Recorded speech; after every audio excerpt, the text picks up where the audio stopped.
दोस्तों तो चलिए शुरू करते हैं आज की टॉपिक। तो आज की टॉपिक में हम जो पिछले वाले टॉपिक में जो लिटरेरी सोर्सेस शुरू कर लिए थे और शुरू करने के बाद कुछ पॉइंट्स भी बात कर लिए थे, तो आज हम वो पॉइंट्स को छोड़कर नेक्स्ट जो पॉइंट्स है उसके बारे में बात करेंगे। तो चलिए शुरू करते हैं पॉइंट्स के साथ।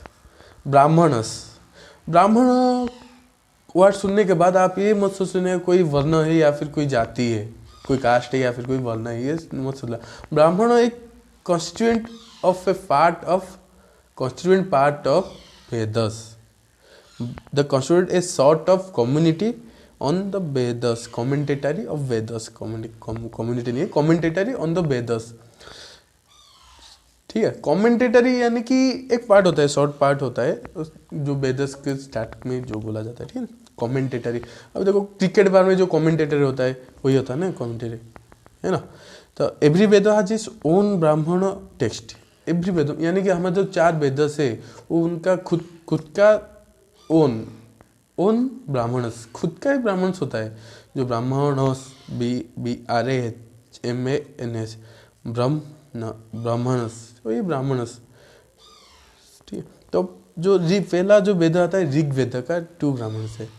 यानी पहला आता है कौशितिकी, KAUSHITIKI and the Aitareya, AITAREY, Aitareya ब्राह्मण, ये ऋग वेद का है और ये 2 पॉइंट्स है। ऋग वेद का 2 पॉइंट्स है।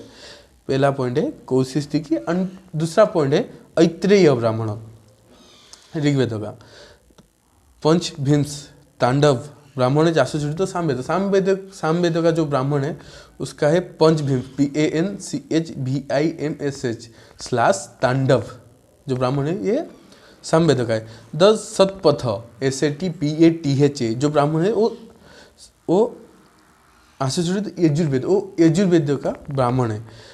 एंड द लास्ट यानी कि अंत में 3 वेद तो हो गया, लास्ट जो बचा यजुर्वेद। यजुर्वेद का ब्राह्मण है गोपथ, GOPATHA, गोपथ ब्राह्मण अथर्ववेद का है। ठीक है, ये हमें क्या इन्फॉर्मेशन देते हैं? They give information about expansion of Aryan culture and certain reference to economic and political life of the period. Aryan culture का इकोनॉमिक लाइफ कैसा था, पॉलिटिकल लाइफ कैसा, राजनीतिक स्थिति कैसा था, अर्थनीतिक स्थिति कैसा था। Certain example information about the expansion and certain reference, हमें रेफरेंस देता है कि हाँ ऐसा था, हमें रेफरेंस देता है। इन्फॉर्मेशन, कुछ इन्फॉर्मेशन भी देता है कि हाँ ऐसा होता था, एक्सपांसन यानी कि बढ़ोतरी कितना होता था। ठीक है, ये हो गया हमारा ब्राह्मणस, ये पॉइंट आप लिख लेंगे। उसके बाद अरण्यकस, तो word Aranyak means a forest यानी कि जंगल। अरण्य हिंदी में अरण्य, संस्कृत अरण्य जो होता है ना वो होता है जंगल, forest, a forest. This text also belong to later Vedic period, ये टेक्स्ट लेटर वैदिक पीरियड को बिलोंग करता है। And are marked by the speculative thought and the deep meditation on the philosophical strokes।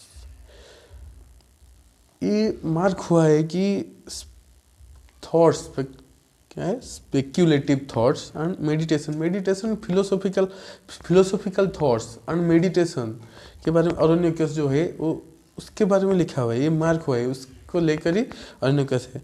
The more important Aranyakas are the Aitareya, यहीं पे भी है Aitareya, AITAREY, Aitareya, ये भी अरण्यक में है। इम्पोर्टेंट है, ठीक है ना। तैत्तिरीय, स्पेलिंग लिख लो, TAITTIRI, इम्पोर्टेंट अरण्यक है। ठीक है, इम्पोर्टेंट अरण्यक से Taittiriya, TAITTIRI and the Maitrayani, MAITRAYANI, मैत्रेयणी।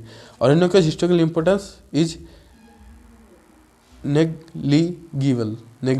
ठीक है, तो 3 पॉइंट जो है अरण्यकस का, ठीक है, ऐत्रेय, तैत्तिरीय एंड मैत्रेयणी। अभी देखो आप जो बोल रहे हैं, आप मतलब जो भी वीडियो देख रहे हैं, मुझे कुछ लोग मैसेज भी किए कि आप जो लोग पॉइंट्स बोल के जा रहे हो कुछ समझा नहीं रहे हो। ठीक है, तो समझना भाई, देखो छोटा पॉइंट्स में मैं बता रहा हूँ, आपको समझ लेना चाहिए। अगर आप समझ नहीं रहे तो मैं इसका जो भी सेकंड पार्ट आएगा उसमें मैं आपको पूरा डिफाइन करके बताऊंगा। अभी मैं जो भी बोल रहा हूँ अभी वो पॉइंट्स के लिए बोल रहा हूँ, और ये पॉइंट आपको इम्पोर्टेंट है। अगर ये पॉइंट आप पढ़ लेते हो तो आपको कोई भी एग्जाम वगैरह आता है तो आप इजीली आप क्रैक कर सकते हो इजीली, अगर ये क्लियर रहे तो। अभी देखो, अगर फंडामेंटल आपको क्लियर हो जाएगा इसमें, अगर फंडा नहीं, पहले बात है फंडा क्लियर रहना चाहिए। अगर तुम इसको ही डीपली जानोगे तो जो भी मेन पॉइंट होगा आपको सब पॉइंट मेन लगेगा। हिस्ट्री का एक बात पता है ना, जो नहीं हिस्ट्री या फिर जो भी सब्जेक्ट हो, आप हर एक पॉइंट आपको इम्पोर्टेंट लगेगा। जो भी पॉइंट होगा आपको लगता होगा इम्पोर्टेंट है वो इम्पोर्टेंट नहीं होगा, और भी जो भी लगता नहीं होगा कि ये इम्पोर्टेंट नहीं है वो इम्पोर्टेंट होगा। तो इसलिए इम्पोर्टेंट पॉइंट्स ही बताना आपको सही है। अगर आपको हर एक पॉइंट बता देंगे तो आप क्या ही समझोगे, ठीक है ना। तो उसके बाद आता है उपनिषद। अभी ब्राह्मण चला गया, अरण्यक चला गया, अभी उपनिषद आ गया। Upanishad literally means to sit near. Upanishad literally means to, मतलब जो वर्ड का मीन है उसका सिट नियर मतलब पास बैठो। The text contains philosophical and spiritual knowledge which people derives by sitting near at the sage. Upanishad का लिटररी मीन्स है सिट नियर मतलब पास बैठो। The text contain philosophical and spiritual knowledge. इसमें जो फिलोसॉफिकल एंड स्पिरिचुअल नॉलेज जो है उसको पीपुल्स कैसे समझेंगे। जो भी उपनिषद जो भी लिखते हैं, जो भी समझाते हैं, उनके पास बैठ के सुनने से ही आपको समझ आएगा ना। तो इसका मतलब ही लिटरल मीन्स ही वही है। Upanishad are 108 in number, 108 number. Upanishad 108 numbers के, 108 in number, among which 13 are considered to be the principal one.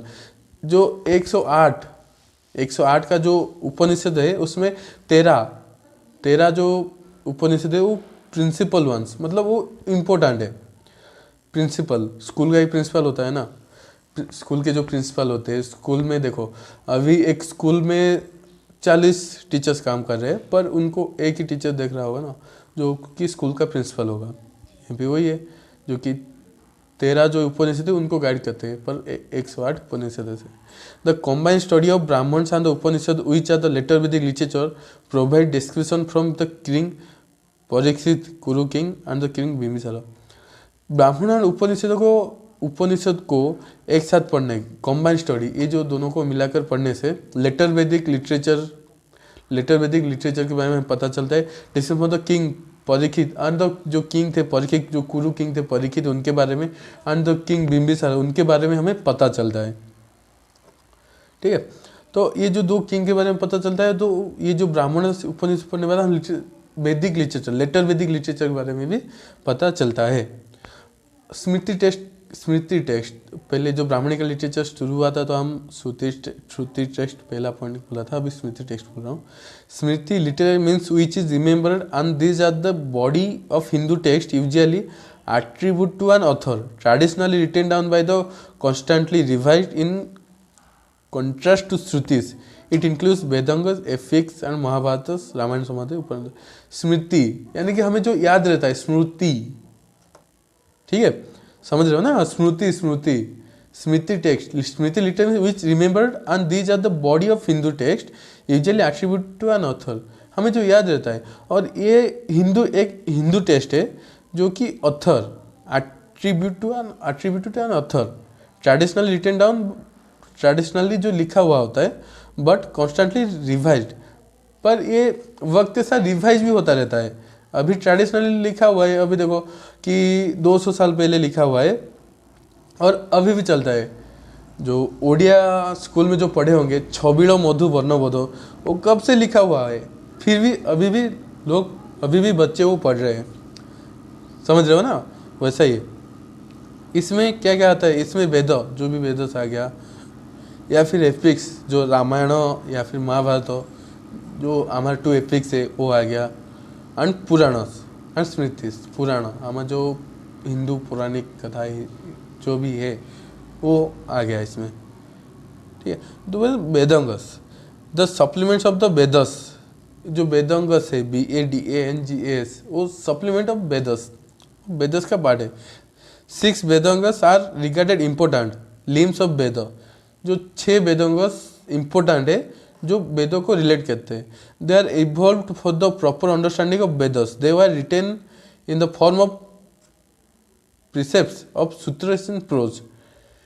ये जो 6 वेदांग है ये वेदों को समझने के लिए ही बनाया गया है। They are written from of the precept, सूत्र के साथ बनाया गया है।